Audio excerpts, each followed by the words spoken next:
Good morning. मैं हूं Shyamlal Verma. Online classes में आपका स्वागत।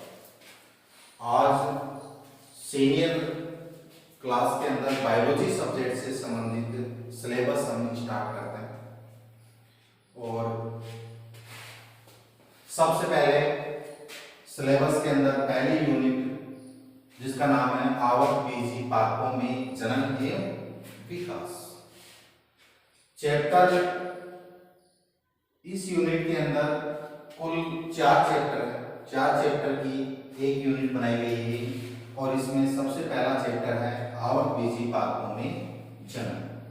इस चैप्टर का अध्ययन हम करेंगे लगभग 2 या 3 वीडियो के अंदर। ये चैप्टर आपका कंप्लीट हो जाएगा और इस चैप्टर को आप घर पर बैठे ऑनलाइन क्लासेस के माध्यम से आप इसका अध्ययन कर सकते हैं, साथ साथ में अपने नोट्स भी बना सकते हैं।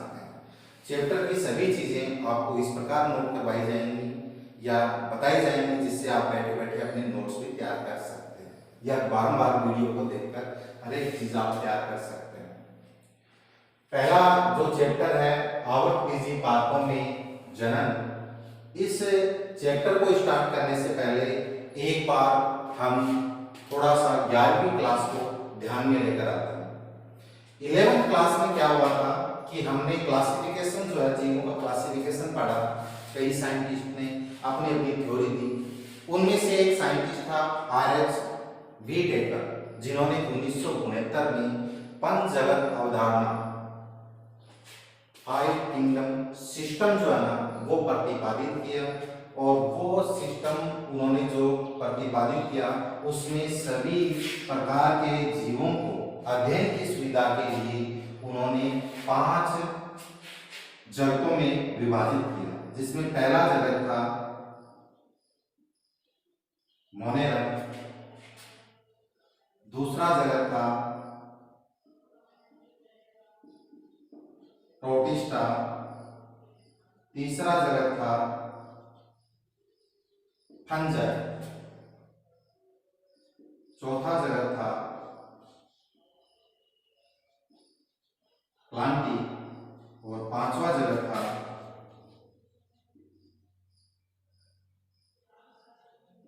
एनिमल। ये 5 किंगडम सिस्टम है जो आर.एच. व्हीटेकर ने 1969 में दिया था। मोनेरा जो है इसमें सभी प्रकार के जीवाणु जो हैं उनसे संबंधित या प्रोकैरियोटिक सेल वाले जो जीव जो हैं उनसे संबंधित हमने इसमें अध्ययन किया। प्रोटिस्टा के अंदर एक कोशिकीय जो यूकेरियोटिक जो प्राणी हैं उनके बारे में अध्ययन किया। फंजाई जगत था उसके अंदर जितने भी जो फंगस है कवक है उनके बारे में अध्ययन किया। प्लांटी के अंदर हमने 5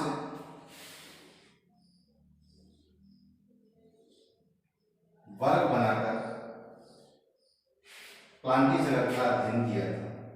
वो 5 वर्ग एल्गी,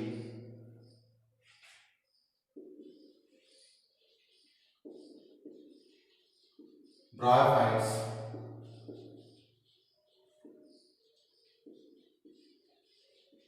टेरिडोफाइट्स,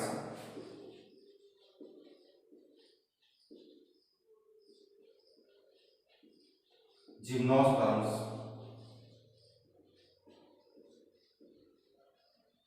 एंजियोस्पर्म्स, इन 5 वर्गों में डिवाइड करके सभी प्रकार के पौधों का हमने अध्ययन 11th क्लास में किया।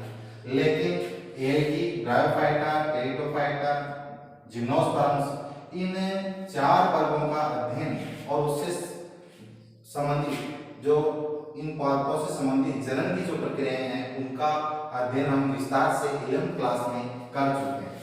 लेकिन एंजियोस्पर्म्स जो प्लांट्स जो है ना इस पृथ्वी के ऊपर सबसे विकसित प्लांट है और ये प्लांट पुष्पी पादप भी इनको कह सकते हैं। इसमें क्या होता है कि जनन की जो प्रक्रिया जो होती है उसके अंदर मुख्य जो ऑर्गन जो होता है वो पुष्प है और पुष्प के अंदर ही जो नर जना मादा जना वो दोनों प्रजेंट होते हैं। कुछ में पुष्पों के अंदर नर एवं मादा जनन अलग अलग होते हैं। एंजियोस्पर्म में जनन करने के लिए इसका विस्तार से अध्ययन करने के लिए ये पहली जो यूनिट जो है आपके सिलेबस में तैयार की गई है और इस यूनिट का पहला जो चैप्टर है आवर्त बीजी पाथों में जनन वो हम 12th के सिलेबस के अंदर पढ़ेंगे।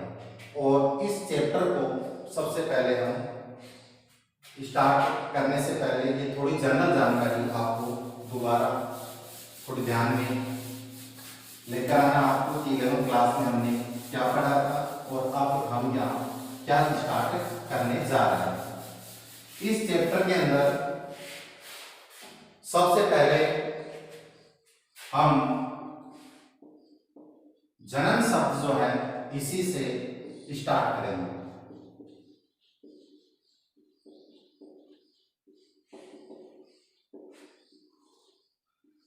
जनन डेफिनेशन छोटे क्लासों में हम पढ़ते हुए जा रहे हैं।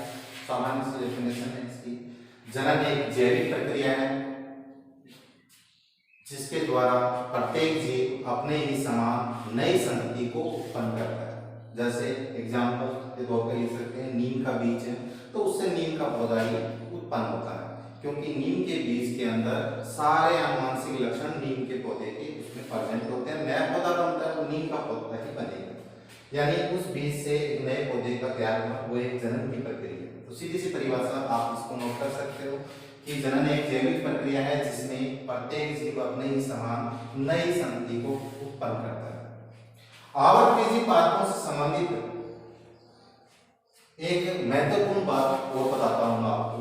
हालांकि सभी प्रकार के प्लांट में ये पाया जाता है जिसको पेड़ एकांतरण कहते हैं।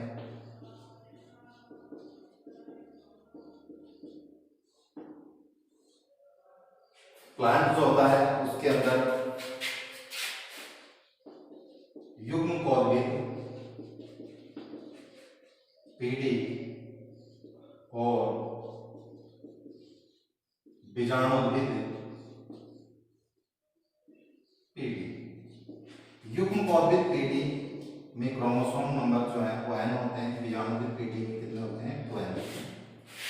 कुछ प्लांट ऐसे होते हैं जैसे सवाल है, उनमें युग्मकोद्भिद पीढ़ी जो है वो महत्वपूर्ण होती है। कुछ प्लांट ऐसे होते हैं जैसे एंजियोस्पर्म्स हैं, उनमें बीजाणुद्भिद पीढ़ी जो है वो महत्वपूर्ण है। एंजियोस्पर्म की जो बीजाणुद्भिद पीढ़ी जो होती है वो जड़, तना और पत्तियों में विभाजित होती है। युग्मकोद्भिद पीढ़ी के अंदर इसके अंदर युग्मक बनते हैं। पीढ़ी एकांतरण किसे कहते हैं? क्योंकि पौधों के अंदर युग्मकोद्भिद पीढ़ी के बाद में बीजाणुद्भिद पीढ़ी आती है, बीजाणुद्भिद पीढ़ी के बाद में युग्मकोद्भिद पीढ़ी आती है। ऐसा इनमें चलता रहता है, इसी को हम पीढ़ी एकांतरण के नाम से जानते हैं। ये सभी चीजें 11th के अंदर हमने अध्ययन की थी। यहाँ पर हम जनन पढ़ रहे हैं तो आवर्त बीजी पाथों में जनन की डेफिनेशन मैंने अभी आपको बताई और इसके बाद का जो टॉपिक है वो है आवर्त बीजी पाथों में जनन के प्रकार।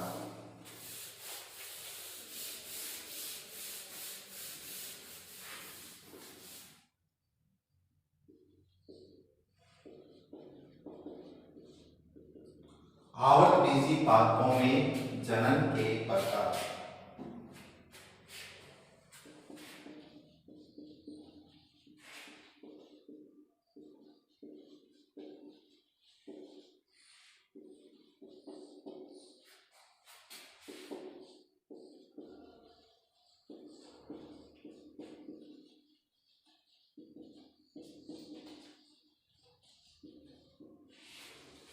Types of reproduction in angiospermic plant. आवर्त बीजी पाथों के अंदर जनन के प्रकारों को आपके सिलेबस में मुख्य रूप से 2 भागों में डिवाइड किया गया है।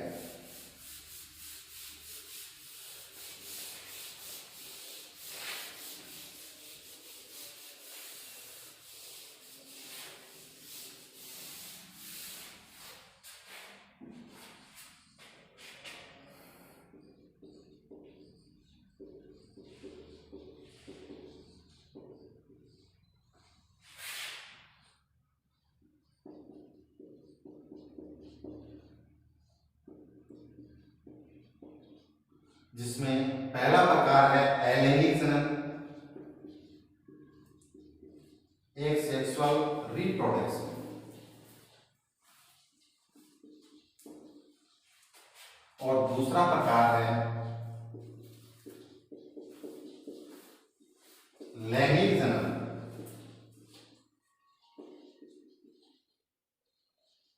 Sexual reproduction.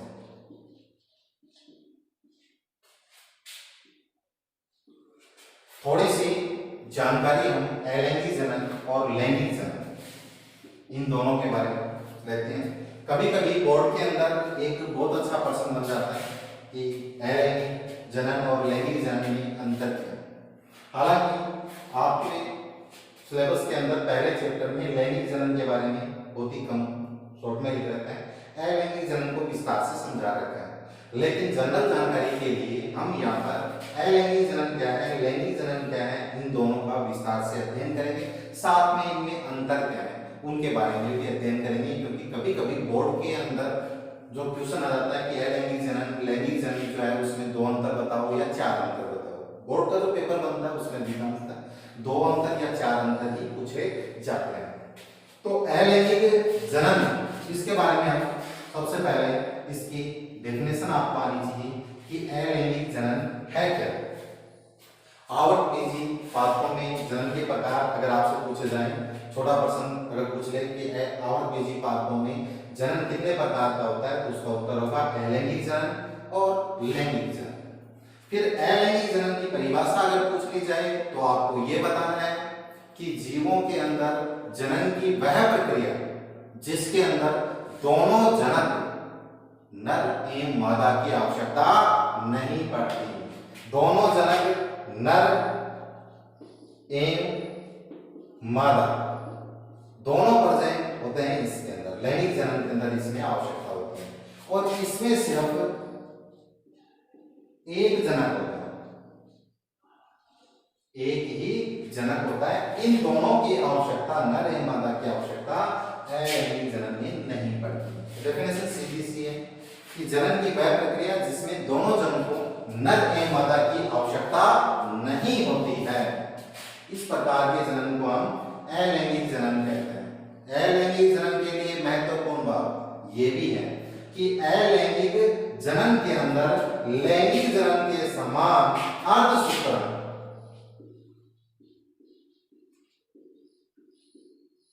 एवं युग्मक सलयन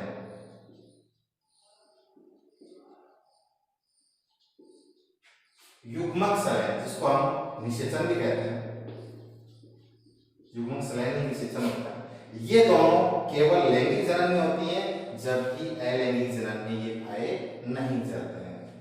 तो परिभाषा के अंदर आप अगर देना चाहें तो इस प्रकार लिख सकते हैं कि जनन की वह प्रक्रिया जिसमें दोनों जनकों नर एवं मादा की आवश्यकता नहीं पड़ती और लैंगिक जनन के समान अर्धसूत्रण और युग्मक सलयन की प्रक्रिया भी नहीं होती, इसे अलैंगिक जनन हम कहते हैं। इस प्रकार भी आप इसको लिख सकते हैं।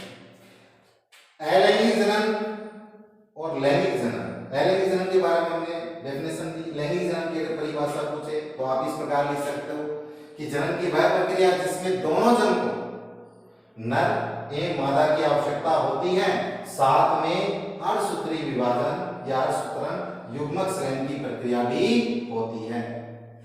इस प्रकार के जनन को हम लैंगिक जनन कह सकते हैं। ये दोनों की डेफिनेशन होगी। प्रश्न जो है वो अधिकांशतः बनता है इनके अंतर का। तो अंतर आप निकाल सकते हो। अलैंगिक जनन जो अभी हमने पढ़ा, इसके अंदर क्या है, एक ही जनक आवश्यक होता है और वो एक नई संतति बनाने में सक्षम होता है। लैंगिक जनन के अंदर दोनों जनकों की आवश्यकता होती है, नर भी चाहिए और मादा भी चाहिए, इसीलिए इसका नाम लैंगिक जनन है। अलैंगिक जनन अभी हमने देखा इसमें अर्धसूत्री विभाजन या अर्धसूत्रण नहीं होता, जबकि लैंगिक जनन में अर्धसूत्रण और अर्धसूत्री विभाजन होता है। अलैंगिक जनन अभी हमने देखा युग्मक सलयन या निषेचन की प्रक्रिया अलैंगिक जनन में नहीं होती, जबकि लैंगिक जनन में ये नर युग्मक और मादा युग्मकों का सलयन होता है, जिसके फलस्वरूप ही युग्मनज बनता है। इस प्रोसेस को कहते हैं निषेचन, वो इसमें लैंगिक जनन के अंदर ही होता है। अलैंगिक जनन देखो एक बहुत ही अच्छा प्रश्न इसमें अलैंगिक जनन पर ये भी बनता है, बोर्ड में आया हुआ भी कि अलैंगिक जनन से उत्पन्न संतति जो है, जो भी संतान अलैंगिक जनन से उत्पन्न होगी उसको क्लोन क्यों कहते हैं, उसको क्लोन क्यों कहते हैं। एक बार बोर्ड के एग्जाम में ये क्वेश्चन आया था, अलैंगिक जनन से उत्पन्न संतति को क्लोन क्यों कहते हैं? क्योंकि पिछले जो सिलेबस था एनसीईआरटी का उसमें ये क्वेश्चन था भी। तो अलैंगिक जनन से उत्पन्न संतति को क्लोन क्यों कहते हैं, इसका आंसर अगर आपको देना पड़े तो ये कहेंगे कि अलैंगिक जनन से उत्पन्न जो संतति जो है ना वो हूबहू अपने जनक, जो भी ये जनक है, इस जनक के समान होगी, हूबहू अपने जनक के समान होगी। किस रूप में? संरचनात्मक एवं आनुवंशिक रूप से। संरचनात्मक एवं आनुवंशिक रूप से ये संतति जो अलैंगिक जनन से उत्पन्न होगी वो हूबहू इस जनक के समान होगी। इसी कारण इस अलैंगिक जनन से उत्पन्न होने वाली संततियों को हम क्लोन के नाम से जानते हैं, जबकि लैंगिक जनन से उत्पन्न संततियों को हम क्लोन नहीं कह सकते, क्योंकि लैंगिक जनन में नर और मादा दोनों के लक्षण संतान में आते हैं और ये संतान न तो नर के समान होती है न मादा के समान होती है। हालांकि दोनों के लक्षण होते हैं लेकिन इसके अंदर विभिन्नता आ जाती है। तो ये अंदर भी कह सकते हैं कि अलैंगिक जनन जो है उससे उत्पन्न संततियां जो है उसमें उसको क्लोन कहते हैं, उसमें विभिन्नताएं नहीं आती, जबकि लैंगिक जनन से उत्पन्न संततियों के अंदर क्या आती हैं? विभिन्नताएं आती हैं। ऐसे अंतर पे अगर कोई प्रश्न बने तो उसका उत्तर भी हम इस प्रकार दे सकते हैं।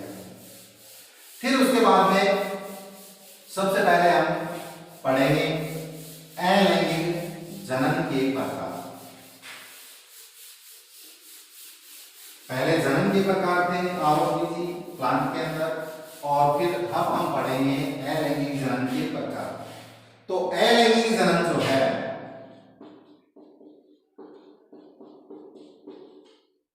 अलैंगिक जनन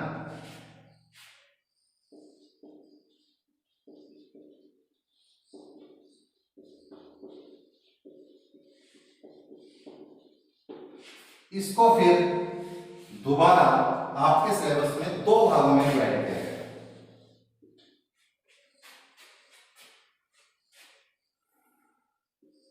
पहला भाग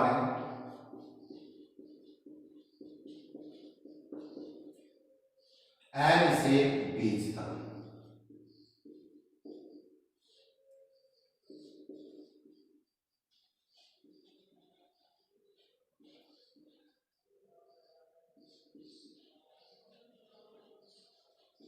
एक हेमोस्टासिस, और दूसरा पार्ट है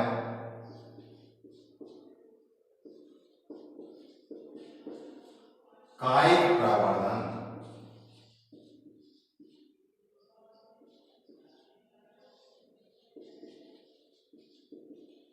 वेजिटेटिव प्रोपेगेशन।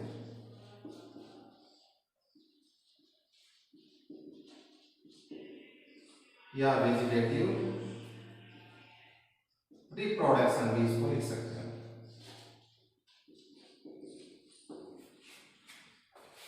अनिषेक बीजता और कायिक प्रवर्धन, ये दो पार्ट या दो प्रकार जो है अलैंगिक जनन के और बनाए गए। इसमें फिर हम सबसे पहले अनिषेक बीजता जो है इसका अध्ययन करेंगे। अनिषेक बीजता जो है इसका अध्ययन करेंगे।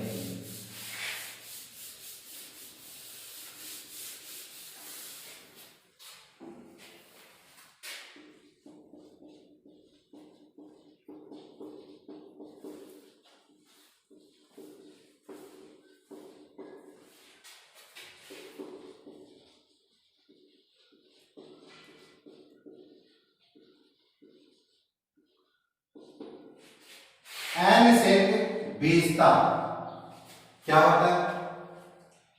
देखो अनिषेक मैं आपको बताता हूं, अनिषेक बीजता के बारे में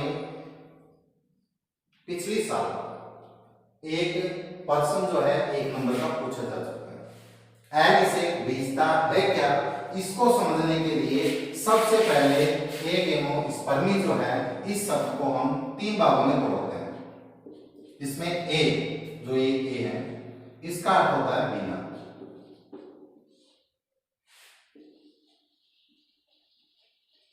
गेमोस इसका अर्थ होता है निषेचन। और स्पर्म, इसका अर्थ होता है सीड या बीज। एक एवं स्पर्मी को हमने 3 भागों में इस प्रकार तोड़ा, तो एक अर्थ हमारे पास में निकल कर आया बिना, गेमोस का अर्थ निकल कर आया निषेचन, और स्पर्मा का अर्थ निकल कर आया हमारे पास में बीज। तो अब इसकी परिभाषा देखो हम किस प्रकार बना सकते हैं कि अलैंगिक जनन की वह प्रक्रिया, अलैंगिक जनन की वह प्रक्रिया जिसमें बीज तो बनता है, बीज तो बनता है, परंतु बीज बनते समय जो भ्रूण निर्माण की प्रक्रिया होगी,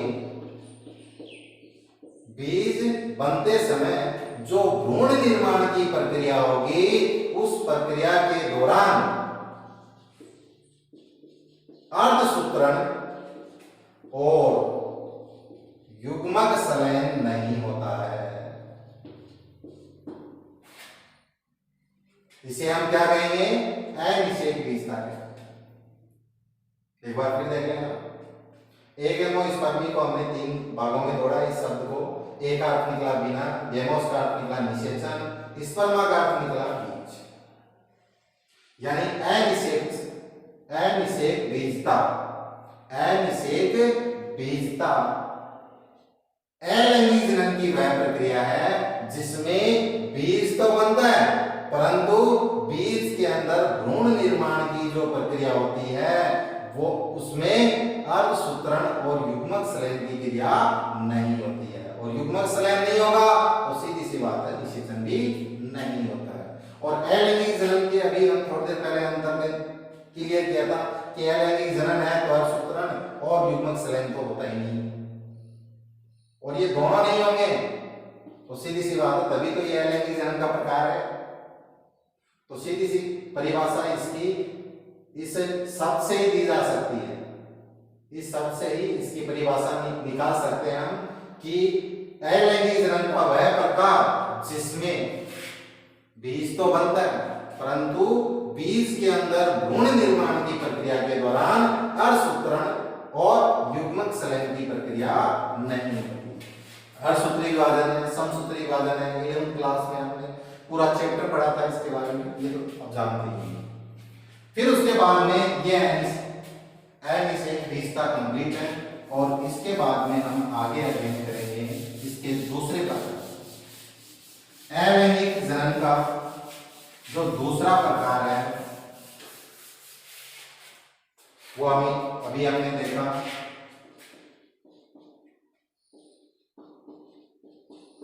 कायिक प्रवर्धन।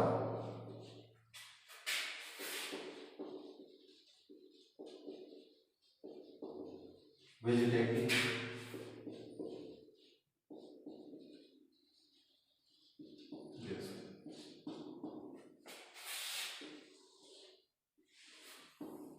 ये इसका दूसरा।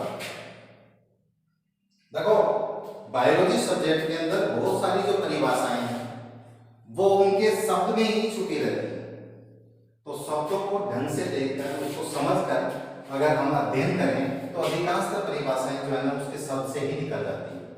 यहाँ पर अलैंगिक जनन का दूसरा प्रकार हम पढ़ रहे हैं तो उसमें पहला जो शब्द है कायिक प्रवर्धन का कायिक। ये जो कायिक शब्द है ये बना है काय से, और काय का मतलब क्या होता है? शरीर। और हम यहाँ पर पढ़ रहे हैं कौन से? पुष्पी पौधे या एंजियोस्पर्म प्लांट, ठीक है, आवर्तबीजी प्लांट। आवर्तबीजी प्लांट होते हैं जिनके बीज के चारों तरफ आवरण जिसमें एक बीजपत्री और द्विबीजपत्री दोनों होते हैं। तो काय का मतलब यहाँ पर निकला शरीर। तो आप एक बार इस प्लांट के ऊपर ध्यान लगाएं, ये एंजियोस्पर्म प्लांट, इसके अंदर ये है तना, ये है पत्तियां, और ये है इसकी जड़। तो इसकी परिभाषा हम इस प्रकार निकाल सकते हैं। तो ये इसका पूरा शरीर है, तो हम कह सकते हैं कायिक प्रवर्धन की सीधी सी कि पौधे के शरीर के किसी भी भाग, चाहे जड़ हो, चाहे तना हो, चाहे पत्तियां हो, बीज नहीं, ठीक है, बीज की आवश्यकता नहीं पड़ेगी इसमें, एलिगेशन पढ़ रहे हैं कि पौधे का शरीर का कोई भी भाग हो, ठीक है, चाहे जड़ हो, तना हो या पत्तियां हो या पुष्प, जो पत्र कलिकाएं जिनको बोलते हैं, पुष्प से संबंधित वो हो, ठीक, उनमें से किसी भी भाग से अगर नया प्लांट तैयार हो जाए तो इस प्रकार के जनन को हम कायिक प्रवर्धन कहेंगे। काय का मतलब शरीर, तो प्लांट के शरीर के किसी भी भाग से यदि कोई नया पौधा तैयार हो सकता है तो इसको हम कायिक प्रवर्धन कहते हैं। जैसे एग्जांपल तौर पर बताएं कि शीशम का पौधा है, शहतूत का पौधा है, उसकी जड़ों को काटकर अगर हम जमीन में लगा दिया जाए तो वो भी एक प्रकार का कायिक प्रवर्धन है। आलू को काटकर जमीन में लगाते हैं, नया आलू का पौधा बन जाता है, वो भी एक प्रकार का क्या है, कायिक प्रवर्धन है। गन्ना है, उसको काटकर जमीन में लगाते हैं, गन्ने के प्लांट तैयार हो जाता है, वो भी एक प्रकार का कायिक प्रवर्धन। यानी पौधे के शरीर का कोई भी भाग अगर काटकर नम भूमि अनुकूल परिस्थितियों के अंदर अगर लगा दिया जाए और नया प्लांट तैयार हो जाए तो उसको हम कहेंगे कायिक प्रवर्धन। तो ये इसकी परिभाषा हम सीधे इस शब्दों में दे सकते हैं जो इसके शब्द से ही निकलते हैं। इसके बाद में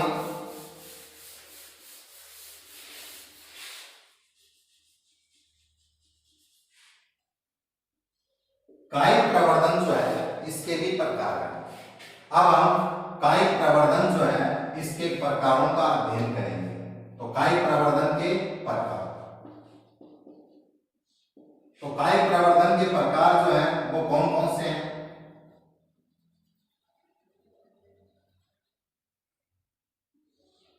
इसके दो प्रकार,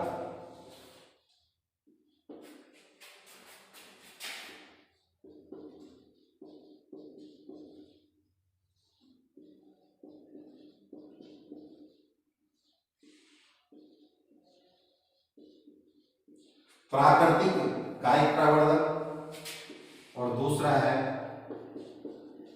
कृत्रिम कायिक प्रवर्धन।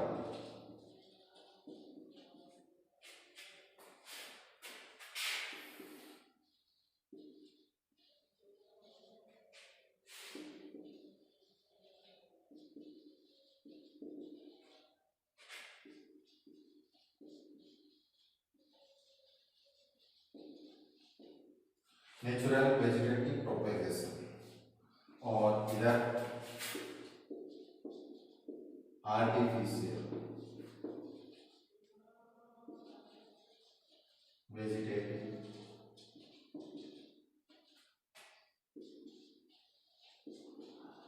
प्रोपेगेशन।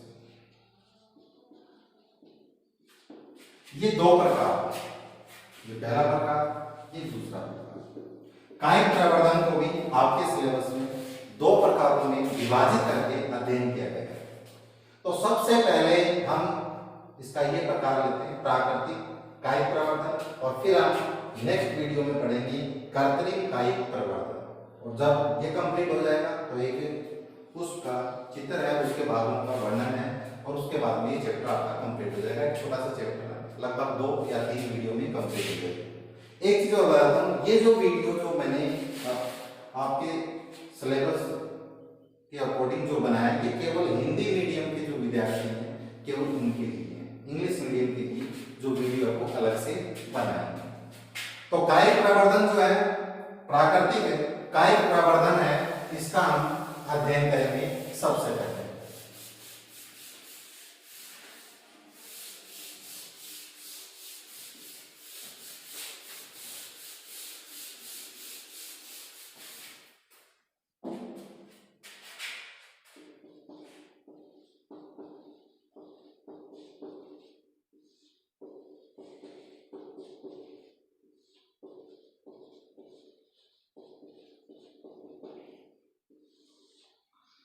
देखो, प्राकृतिक कायिक प्रवर्धन और कृत्रिम कायिक प्रवर्धन आपके समझ में आए, इसलिए इनको थोड़ा संक्षिप्त रूप में मैं पहले बताता हूँ। प्राकृतिक कायिक प्रवर्धन प्राकृतिक विधियों पर आधारित है।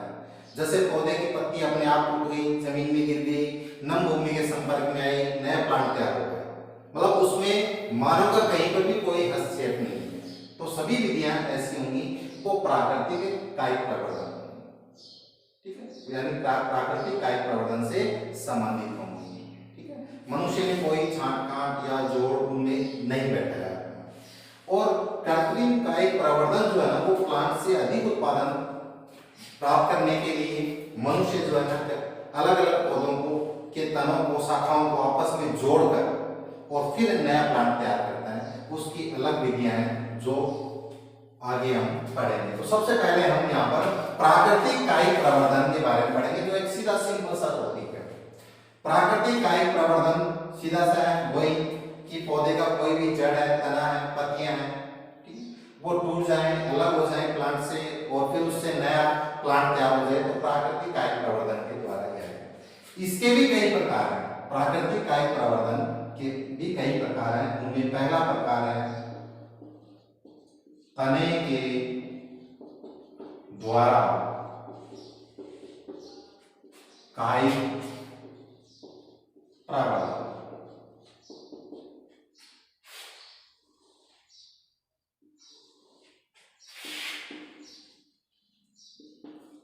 वेजिटेटिव प्रोपेगेशन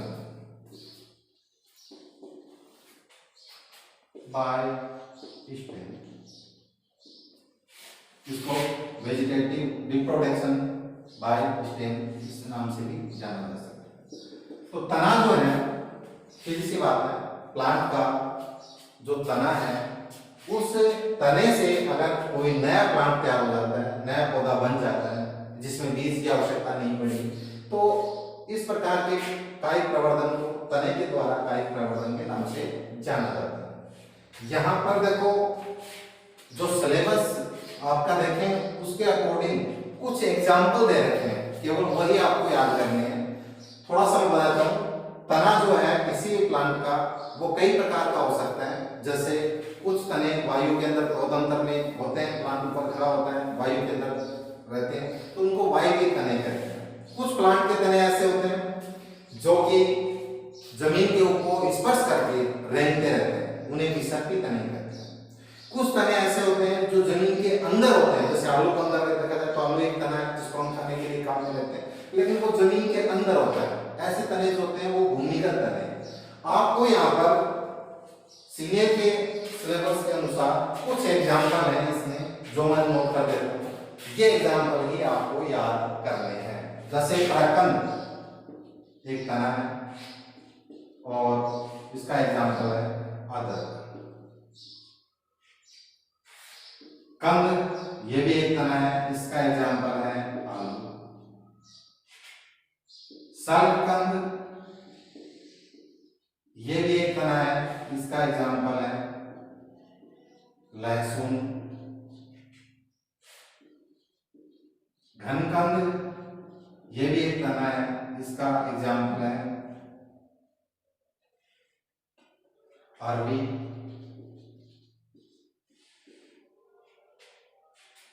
फिर कुछ विसर्पित तने हैं, ऊपरी बुस्तर, इसका एग्जाम्पल है घास। अंतर बुस्तारी, इसका एग्जाम्पल है पुदीना। और बुस्तारी, इसका एग्जाम्पल है स्ट्रॉबेरी। ये 7 एग्जाम्पल आपके सीनियर के सिलेबस में है। जो एग्जाम्पल बुक में दे रखा है सिर्फ आपको वही एग्जाम्पल याद करने हैं। ये 7 एग्जाम्पल अगर आप याद कर लोगे कि ऊपरी बुस्तारी, प्रश्न ऐसा आता है ऊपरी बुस्तारी तने का एक उदाहरण दो, सीधा सी बात है घास। प्रकंद का एक उदाहरण दो, सीधी सी बात है अदरक। ठीक है, ऐसा कोई प्रश्न इसमें बन सकता है। दूसरा फिर ये तने के द्वारा होगा, ऐसा प्रश्न आ सकता है आलू के अंदर कायिक प्रवर्धन बताओ, पौधे कौन से भाग से होता है, तो तने से। ऐसा प्रश्न भी इसमें बन सकता है। दूसरा पार्ट है इसमें जड़ों के द्वारा कायिक प्रवर्धन।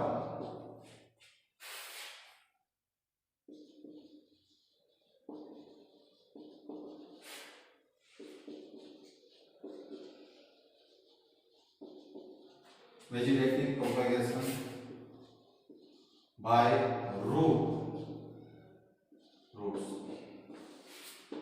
जड़ों के द्वारा कायिक प्रवर्धन। 11वीं क्लास में हमने अध्ययन किया जो ये आवृत्ति जो प्लांट्स होते हैं इनके अंदर मुख्य रूप से दो प्रकार की जड़ें होती है, जैसे द्विबीजपत्री प्लांट है अधिकांश, उसके अंदर मुख्य रूप से जो जड़ होती है वो मुख्य जड़ होती है और फिर उससे ऐसी जड़ें निकलती हैं, ऐसे मूल तंत्र को हम मूसला मूल तंत्र के नाम से जानते हैं।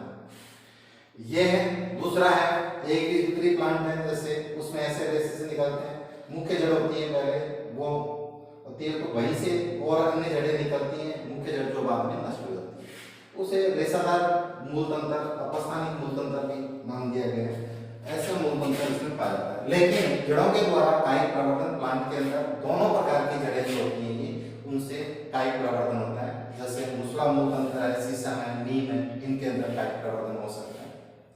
और कुछ प्लांट जो होते हैं ना उनमें क्या है कि कंदीय मूलें निकलती हैं और फिर उनसे अपस्थानिक कलिकाएं प्रस्फुटित होती हैं और वो अपस्थानिक कलिकाएं जो है उनसे प्रौधंत्र बन जाता है, नया प्लांट बन जाता है। ठीक, तो ये प्रकार का जो जनन है जड़ों के द्वारा उसमें मूसला मूल तंत्र के द्वारा भी जनन हो सकता है और जो कंदीय मूलें जो होती हैं उनसे अपस्थानिक जो कलिकाएं निकलती हैं उनसे भी नया प्लांट जो है ना वो तैयार हो सकता है। तो ये एग्जाम्पल ज्यादा इंपॉर्टेंट है, जो अपस्थानिक जो कलिकाएं जो निकलती हैं उसमें आप डेहलिया जो है इसका एग्जाम्पल दे सकते हैं, एस्पेरेगस जो है इसका एग्जाम्पल आप दे सकते हो। ये जड़ों के द्वारा कायिक प्रवर्धन है। फिर तीसरा जो प्रकार जो है इसका वो है पत्तियों के द्वारा कायिक प्रवर्धन, पत्तियों के द्वारा कायिक प्रवर्धन।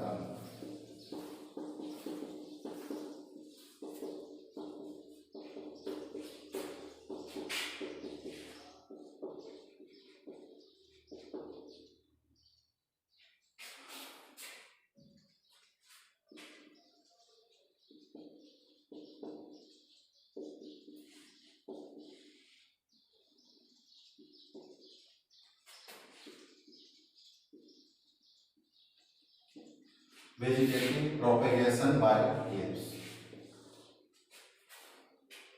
पत्तियों के द्वारा कायिक प्रवर्धन पढ़ने से पहले ये दो एग्जाम्पल आपको याद रखने हैं। एक है ब्रायोफिलम और दूसरा है बिगोनिया।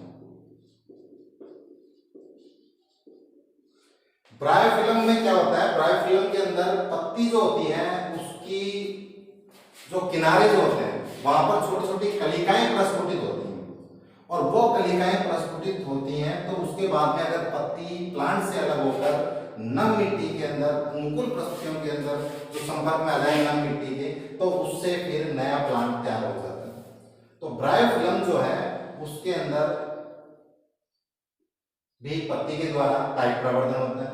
इसी प्रकार बिगोनिया अगर प्लांट है तो इसके अंदर क्या होता है, जो पर्णवंत होता है, पत्ती का जो पर्णवंत होता है या पर्ण की जो शिराएं होती हैं उनसे नया प्लांट जो है ना वो तैयार होता है, उससे नया प्लांट बनता है, प्रौधोत्तर का निर्माण होता है, नया पौधा तैयार हो जाता है। तो इसके अंदर पत्तियों के द्वारा, तो ये दो एग्जाम्पल आपको याद रखना है। फिर उसके बाद में चौथा और लास्ट पार्ट है इसका, फिर उसके बाद चौथा पार्ट जो है वो है जननांगों द्वारा कायिक प्रवर्धन।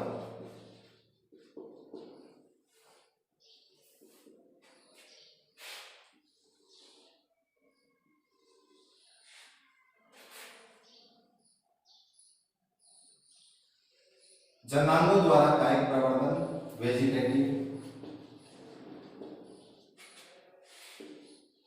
रिप्रोडक्शन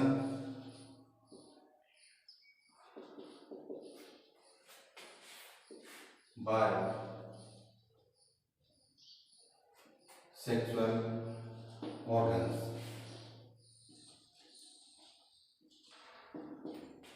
जननांगों द्वारा कायिक प्रवर्धन में अगर देखें तो इसके अंदर क्या होता है, जो प्लांट जो होता है प्लांट उसके ऊपर पुष्प कलिका निकलती है और पुष्प कलिका के बाद में पुष्प बनता है, लेकिन इसमें ऐसा नहीं होगा।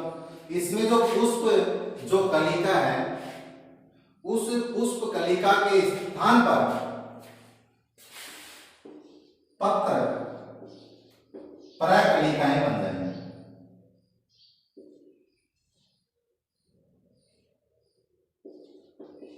और ये जो पत्र परागकलिकाएं जो है इनसे नया प्लांट तैयार होगा। और ये पत्र परागकलिकाएं कैसी होती हैं भाई? बहुकोषी,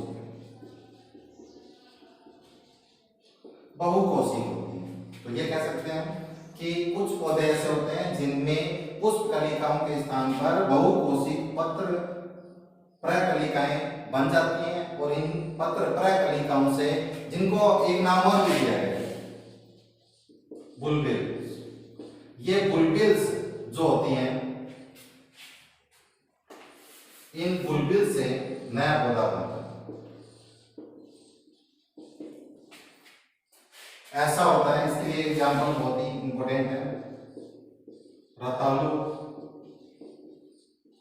रामबाण, इनके अंदर ऐसा होता है। तो जनांगों द्वारा कायिक प्रवर्धन भी संभव है। कायिक प्रवर्धन का जो पहला प्रकार था उसके अंदर ये 4 टॉपिक थे। ये कुछ एग्जाम्पल हैं, इन एग्जाम्पल को भी हमें याद करना है। एग्जाम्पल पर क्वेश्चन भी बोर्ड में पूछा जाता है। फिर उसका दूसरा जो प्रकार जो है वो है कृत्रिम कायिक प्रवर्धन, आर्टिफिशियल वेजिटेटिव प्रोपेगेशन। ये कायिक प्रवर्धन का दूसरा प्रकार है। और दूसरे प्रकार का अध्ययन हम करेंगे नेक्स्ट वीडियो के अंदर, जो लगभग आधा चैप्टर और बाकी आपका, वो नेक्स्ट वीडियो में कंप्लीट